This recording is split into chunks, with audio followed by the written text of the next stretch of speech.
Top 5 career opportunities in electronics and communication branch. First one is embedded system engineer. Embedded system engineers అంటే smart డివైజెస్కి brain లాగా ఉండే సాఫ్ట్వేర్ని develop చేస్తారు. Example smart TV, washing machine, smart watches, కార్స్లో ఉండే సాఫ్ట్వేర్ని డెవలప్ చేయడం. Second one is VLSI engineer.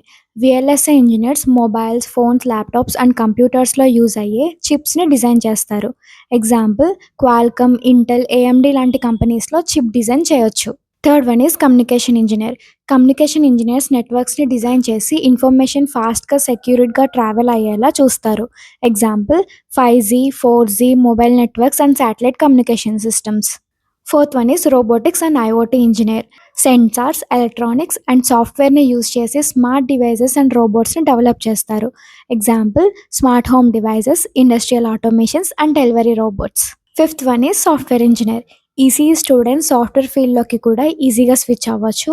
Java, Python, web development, DSA లాంటి స్కిల్స్ నేర్చుకొని software developer, AI engineer or data ఇంజనీర్గా కెరియర్ బిల్డ్ చేసుకోవచ్చు. మీరు ఆల్రెడీ వేరే ఫీల్డ్లో జాయిన్ అయినా పర్లేదు, మీరు స్కిల్స్ నేర్చుకుంటే కోర్ ఫీల్డ్లోనైనా, సాఫ్ట్వేర్ ఫీల్డ్లోనైనా మీకు నచ్చిన కెరియర్ని బిల్డ్ చేసుకోవచ్చు. నేను ఆల్రెడీ సిఎస్సి బ్రాంచ్లో టాప్ 5 కెరియర్ ఆప్షన్స్ గురించి వీడియో చేసి పెట్టాను. So please check it out. And మీకు ఏమైనా బ్రాంచ్ గురించి డీటెయిల్స్ కావాలంటే please do comment in the comment section. I will do a video on it.